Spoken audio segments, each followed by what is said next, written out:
हैदराबाद के सांसद और एआईएमआईएम के प्रमुख असदुद्दीन ओवैसी ने 18वीं लोकसभा की कार्यवाही के दूसरे दिन संसद सदस्य के रूप में शपथ ली। शपथ ग्रहण के दौरान ओवैसी ने जय फिलिस्तीन का नारा लगाकर विवाद पैदा कर दिया। दरअसल प्रोटेम स्पीकर ने ओवैसी को लोकसभा के सदस्य के रूप में शपथ लेने के लिए बुलाया। ओवैसी आए और बिस्मिल्लाह पढ़कर सांसदी का शपथ लिया। सांसद पद की शपथ लेने के बाद उन्होंने जाते जाते जय भीम, जय तेलंगाना और बाद में जय फिलिस्तीन का नारा लगा दिया। इसको लेकर संसद में बीजेपी सांसदों ने हंगामा किया। हालांकि सभापति ने इसे रिकॉर्ड से हटाने का निर्देश दिया है, लेकिन सत्ता पक्ष के सदस्य ओवैसी के खिलाफ कार्रवाई की मांग कर रहे हैं। ऐसे में यह जानना जरूरी है, क्या ओवैसी ने संसद सदस्य के रूप में नियमों का उल्लंघन किया है या नहीं। दरअसल सांसद चुने जाने के लिए पहला नियम है कि आपको भारत का नागरिक होना चाहिए। इसके साथ शपथ में भी साफ साफ स्पष्ट है कि बतौर सांसद वो व्यक्ति विधि द्वारा स्थापित भारत के संविधान के प्रति सच्ची श्रद्धा और निष्ठा रखेगा। ऐसे में ओवैसी ने संसद में शपथ लेते वक्त एक दूसरे देश के पक्ष में नारे लगाए, जो कि संसद के नियमों का उल्लंघन है। मौजूदा नियमों के मुताबिक असदुद्दीन ओवैसी को किसी दूसरे देश अर्थात फिलिस्तीन के प्रति निष्ठा दिखाने पर उनकी लोकसभा की सदस्यता से अयोग्य ठहराया जा सकता है। भारतीय संविधान के अनुच्छेद 102 के तहत सांसद की अयोग्यता के प्रावधान है।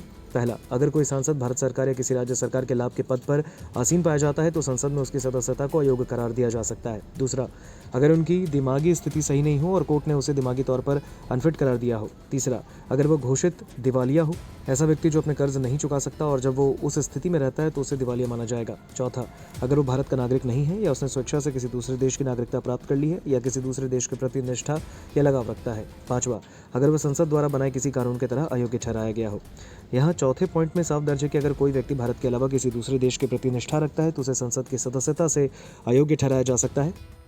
बीजेपी के एक पदाधिकारी ने मंगलवार को दावा किया कि हैदराबाद के सांसद को एक विदेशी देश के प्रति निष्ठा दिखाने के लिए लोकसभा की सदस्यता से अयोग्य ठहराया जा सकता है। संसदीय कार्य मंत्री किरण रिजिजू ने कहा, उन्हें कुछ सदस्यों से फिलिस्तीन के जिक्र को लेकर शिकायतें मिली। उन्होंने कहा, वे टिप्पणियों के संबंध में नियमों की जांच करेंगे। रिजिजू ने कहा, फिलिस्तीन या किसी अन्य देश के साथ हमारी कोई दुश्मनी नहीं। एकमात्र मुद्दा है कि शपथ लेते समय क्या किसी सदस्य के लिए किसी अन्य देश की प्रशंसा करते हुए नारा लगाना उचित है। हमें नियमों की जांच करनी होगी। कुछ सदस्य मेरे पास आए हैं और शपथ के अंत में फिलिस्तीन के नारे लगाने के बारे में शिकायत की है।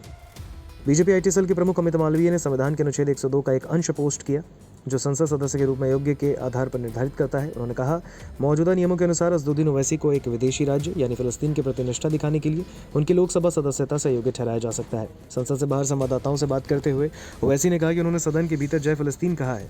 उनका कहना था, अन्य सदस्य भी अलग अलग बातें कह रहे हैं। मैंने कहा जय भीम, जय भीम, जय तेलंगाना, जय फिलिस्तीन। ये कैसे गलत है? मुझे संविधान के प्रावधान बताएं।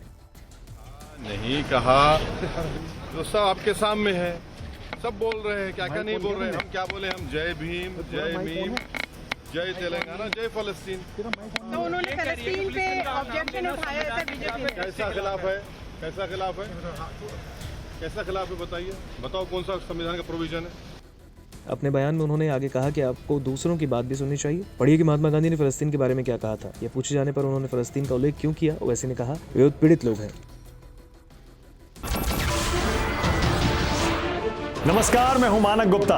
अगर आपको हमारा ये वीडियो पसंद आया हो तो इसे लाइक और शेयर जरूर करें, और हाँ, हमें सब्सक्राइब और फॉलो करना ना भूलें, ताकि आप देश और दुनिया की कोई खबर मिस ना करें।